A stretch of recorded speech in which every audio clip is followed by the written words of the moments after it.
It was my 8th grade summer, and I had just finished about 7-8 years in public school up until that point. And so then I was just deciding and wondering where I was going to go for high school. I had some choices, but public high school right down the road, and then Mount Pisgah Academy. Every time I'd go to camp meetings, they'd always come give out free t-shirts and whatnot. So I started praying about it. I would be like, maybe God wants me there. My dad was a pastor at the time. And so I come home one day, and my dad calls me and he sits me down. He's like, look, Joseph, we're gonna get transferred. As soon as he said Asheville, North Carolina, I was kind of like in shock. I was like, Mount Pisgah Academy is about 5 minutes away from there. God has changed my life through all the different experiences that all the past 4 years. And I know He lives, and I know He's been guiding me from that point. At the end of first semester, we were getting ready for midterms, and I was kind of freaking out because things were just piling up. I call my mom and I'm crying and I'm saying, Ma, I don't think I can do this. I might end up going home next semester because I don't think I can keep up with work here. I get done with my mom, and thankfully all the crying's done. So I'm walking down Freshman Hall, and on one of the girls' doors was like a thing full of happy notes, like pick me up when you're sad. So I was like, well, I'm sad, so I definitely need one of these. So I reach my hand in there, grab the first note my hand finds, I open it up, and it says, when you think you're alone, you're not. I'm always with you. And it was signed God. And I was just like, well, that's perfect, because I definitely need me some Jesus. I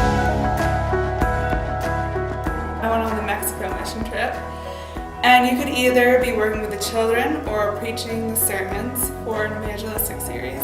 And originally I was supposed to help with the children, but they didn't have enough preachers, so they asked me to be a preacher, which was not something that I was very comfortable with at all.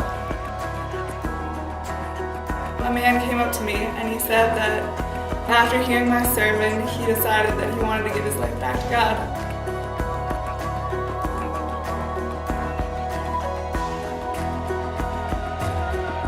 We had a student week of prayer earlier in the year, and that was awesome. It was just like, staff didn't have a part in it at all. There were no adults involved. They came to watch us, but it was kids getting up and doing something for God, and just kind of pouring their heart out to their peers, and it was really powerful. And then at the end of the week of prayer, we got news that Justin had died.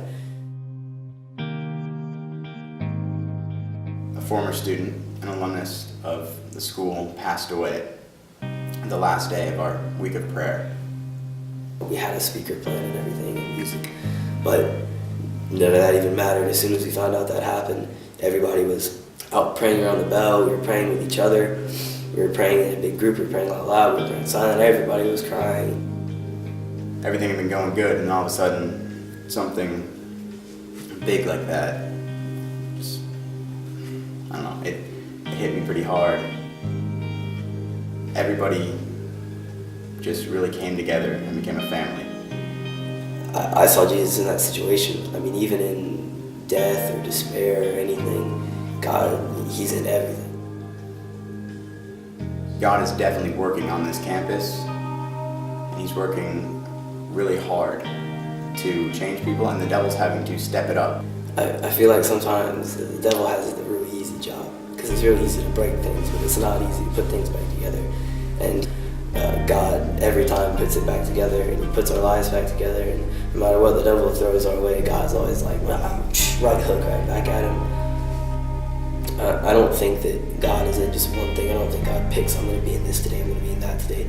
The whole day, God is in everything, all the time. It's whether you choose to see Him or take the advantage of God being there. He's never not there with us. God is doing such a powerful thing here. The devil is just working as hard as he possibly can to bring us down. And I know Jesus lives, because even through all of this hard stuff, God is still there. Satan hasn't brought us down. I love it because it goes back to our school text, which is in Jeremiah 29:11, which tells us that God has plans for us, plans to prosper us and not to harm us, and to give us hope. Jesus isn't some sort of dead guy who's in the books. He's actually alive in us. He ends up showing himself in the most surprising, fantastic ways. You can choose to see God in anything, bad things, good things. God's always there, you just have to look for him.